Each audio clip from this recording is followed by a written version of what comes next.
Assalamualaikum warahmatullahi wabarakatuh. Perkenalkan, kami dari kelompok 8 Bimbingan dan Konseling Indralaya, terdiri atas saya sendiri. Perkenalkan, nama saya Melisa Partikasari dan 3 teman saya. Yang pertama Husnul Kamila, yang kedua Felania Dinda Francisca, dan yang ketiga Reski Amelia.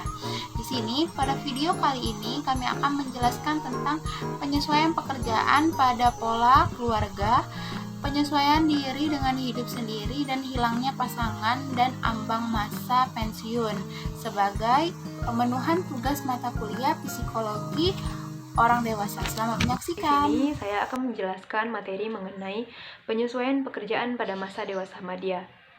Pada umumnya, usia madya atau usia setengah baya dipandang sebagai masa usia antara 40-60 tahun. Masa tersebut pada akhirnya akan ditandai oleh perubahan jasmani dan mental. Pada usia 60 tahun, biasanya terjadi penurunan kekuatan fisik yang sering pula diikuti oleh penurunan daya ingat. Walaupun dewasa ini banyak yang mengalami perubahan-perubahan tersebut lebih lambat daripada masa lalu, namun garis batas tradisionalnya masih nampak. Meningkatnya kecenderungan untuk pensiun pada usia 60 tahunan, sengaja atau tidak sengaja usia 60-an dianggap sebagai garis batas antara usia lanjut dengan usia madya.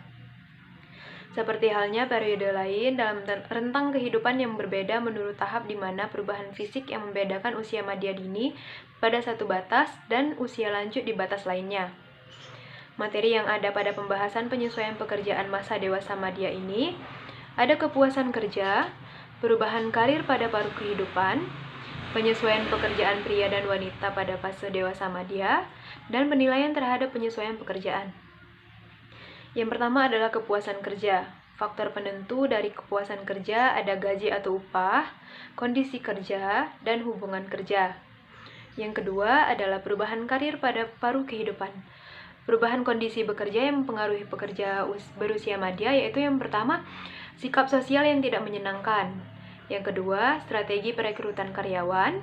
Yang ketiga, meningkatkan penggunaan otomatisasi. Yang keempat, kerja kelompok. Yang kelima, peranan istri. Yang keenam, masa pensiun wajib. Yang ketujuh, kekuasaan bisnis besar. Dan yang kedelapan, relokasi. Selanjutnya adalah penilaian terhadap penyesuaian pekerjaan. Penyesuaian terhadap pekerjaan pada masa usia madya dapat dilihat dari tingkat keberhasilan yang dicapai, yaitu prestasi, kepuasan, dan yang terakhir adalah pekerjaannya. Mungkin itu saja yang bisa saya sampaikan. Perkenalkan, nama saya Reski Amelia. Dalam video kali ini saya akan menjelaskan tentang penyesuaian terhadap perubahan pola keluarga. Usia masa dewasa madya merupakan periode yang panjang dan sulit dalam rentang kehidupan manusia. Dikatakan sulit karena penyesuaian diri individu tersebut bergantung pada nilai yang terbentuk pada awal kehidupannya. Perubahan fisik, terutama dalam penampilan, fungsi fisiologis, dan seksual merupakan hal yang paling sulit dalam penyesuaian diri pada masa dewasa madya.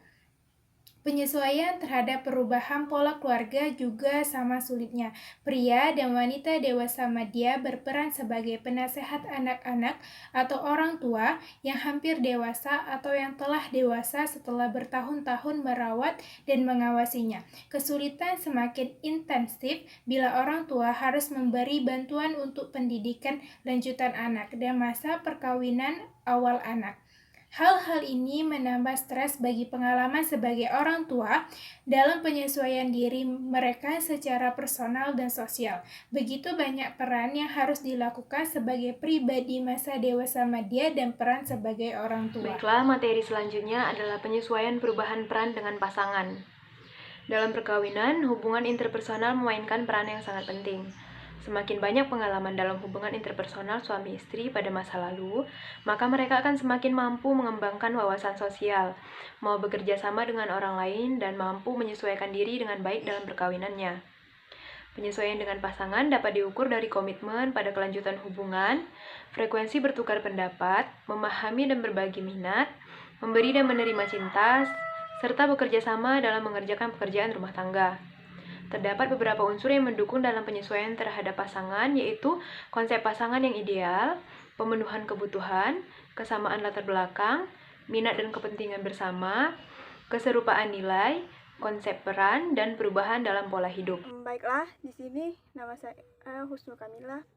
saya akan memaparkan materi tentang penyesuaian dan pihak keluarga pasangan. Setiap individu yang menikah secara otomatis memperoleh sekelompok keluarga baru, yaitu anggota kelompok yang berbeda usia, mulai dari bayi hingga kakek atau nenek yang kerap kali mempunyai minat dan nilai yang berbeda, bahkan seringkali sangat berbeda dari segi pendidikan, dari segi budaya, dan latar belakang sosialnya.